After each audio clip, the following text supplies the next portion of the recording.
नंदुरबार जिल्ह्यात सध्या हजारो लाडके भाचे सरकारवर संतापलेले दिसत आहेत. कारण ज्या योजनेने अनाथ आणि गरजू मुलांच्या आयुष्याला आधार द्यायचा होता, तीच बाल संगोपन योजना आता अक्षरशः कागदामध्ये अडकून पडली आहे. होय मित्रांनो, मागील तब्बल 1.5 ते 2 वर्षांपासून या योजनेचा निधी रखडल्यामुळे अनेक गरीब विद्यार्थ्यांच्या शिक्षणावर आणि दैनंदिन जगण्यावर थेट संकट ओढवले. कोणाकडे शाळेची फी भरण्यासाठी पैसे नाहीत, तर कोणाला वह्या पुस्तकांसाठी संघर्ष करावा लागतोय.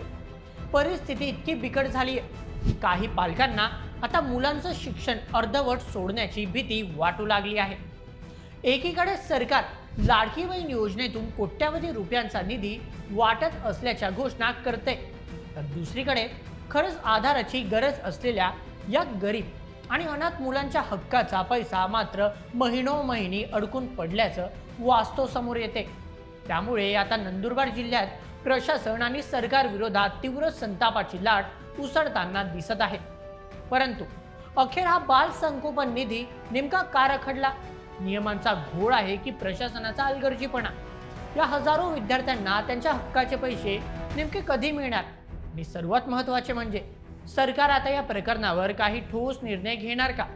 तर मित्रांनो, हजारो गरीब विद्यार्थ्यांच्या भविष्याशी थेट संबंधित असलेल्या या अत्यंत महत्त्वाच्या आणि धक्कादायक प्रकरणाचा आपण सविस्तर आढावा घेणार आहोत. चला मग सुरुवात करूया आजच्या व्हिडिओला. आजच्या बातमीचे लेखक आहे मेहुल मराठे. तर मित्रांनो, महाराष्ट्र शासनाने राज्यातील अनाथ गरीब विद्यार्थ्यांसाठी एक अत्यंत महत्त्वपूर्ण योजना सुरू केली होती. या योजनेचा मुख्य उद्देश गोरगरीब कुटुंबातील मुलांना लागणाऱ्या वस्तू आणि शिक्षणात लागणाऱ्या पैशांसाठी पालकांना आर्थिक सहाय्य करणे असं असल्याचे सांगितले गेले होते. यामुळे संपूर्ण राज्यभरातील आर्थिक उत्पन्न कमी असणाऱ्या अनेक पालकांना खूप मोठा दिलासा मिळाला होता. योजनेसंदर्भातील प्रक्रिया अगदी जोरदार पद्धतीने संपूर्ण राज्यभर राबवली गेली. राज्यासह जिल्ह्याभरातील अशी अनेक मुले ज्यांनी आपल्या पालकांचे छत्र गमावले आहेत किंवा अत्यंत हालाखाची परिस्थितीत जीवन जगत आहेत, या योजनेसाठी मोठ्या संख्येने आपले अर्ज दाखल केले होते. या संपूर्ण योजनेसाठी राबवण्यात आलेल्या प्रक्रियेत पालकांनी अत्यंत जागरूक पद्धतीने आपला सहभाग नोंदवला. अगदी वेळोवेळी बाल संगोपन कार्यालयाचे ऑफिस गाठत आवश्यक अशी सर्व कागदपत्रे पुरवण्याचे काम केले. सर्व पालक आणि विद्यार्थ्यांना आशा होती की आता लवकरच शिक्षणासाठी मोठा हातभार मिळेल आणि आर्थिक अडचणीतून सुटका होईल. परंतु मित्रांनो, मागील तब्बल 1.5 ते 2 वर्षांपासून प्रतीक्षेत असलेल्या या विद्यार्थ्यांना कोणताही प्रकारचा निधी न मिळाल्याचे चित्र आहे. तर मित्रांनो, चला सर्वात प्रथम समजून घेऊया की ही बाल संगोपन योजना नेमकी असते तरी काय. या योजनेच्या माध्यमातून पात्र मुलांना दरमहा विशिष्ट आर्थिक रक्कम दिली जाते. या योजनेचा लाभ मुख्यतः अशा मुलांना मिळतो ज्यांनी आपले आई किंवा वडील यापैकी एकही किंवा दोघी गमावले आहेत. सोबतच जे विद्यार्थी अत्यंत हलाखीच्या परिस्थितीतून जीवन जगत आहेत, अशा विद्यार्थ्यांना देखील या योजनेचा लाभ दिला जातो. या अनुदानातून शिक्षण, वह्या, पुस्तके, कपडे तसेच मुलांच्या वाढीसाठी लागणाऱ्या पौष्टिक आहारासाठी मदत मिळते. मात्र असे असले तरी देखील योजना मंजूर झाल्यानंतर अनुदान न मिळाल्यामुळे ग्रामीण भागातील अनेक कुटुंबांना परत एकदा आर्थिक अडचणींना सामोरे जावे लागत आहे.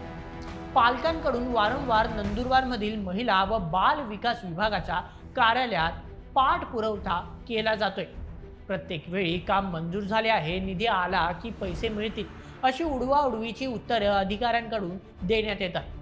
म्हणूनच आता या सर्व गरजू मुलांना फक्त वाट पाहत बसावे लागत आहे. मित्रांनो, शासनाने लाडकी बहीण योजनेअंतर्गत महिलांच्या खात्यात मोठ्या प्रमाणात निधी टाकलाय. मात्र त्याच वेळी अनाथ आणि निराधार मुलांसाठी असलेल्या या बाल संगोपन योजनेकडे दुर्लक्ष केले जात आहे. त्यामुळे लाडक्या बहीण खुश, पण लाडक्या भाच्यांचे काय, असा प्रश्न आता उपस्थित केला जातोय. आता या संदर्भात संबंधित विद्यार्थ्यांच्या पालकांकडून मोठ्या प्रमाणात संताप व्यक्त केला जातोय. वारंवार कार्यालयाचे उंबरठे झिजवून ठोस उत्तर मिळत नसल्याने जिल्हाभरातून आता नाराजी व्यक्त होताना दिसते. म्हणून जर प्रशासनाने या संदर्भात लवकरात लवकर निर्णय घेतला नाही तर तीव्र आंदोलनाचा इशारा पालकांकडून देण्यात आलाय.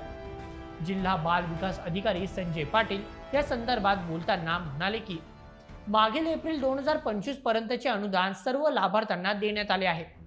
पुढील निधी उपलब्ध झाल्यानंतर उर्वरित लाभार्थ्यांना देखील अनुदान देण्यात येईल, असे स्पष्टीकरण त्यांच्याकडून मिळाले आहे. दरम्यान या योजनेतील लाभार्थ्यांची अर्ज प्रशासकीय स्तरावर मंजूर झाले असून सर्व कागदपत्रांची पडताळणी प्रक्रिया देखील पूर्ण झाली आहे.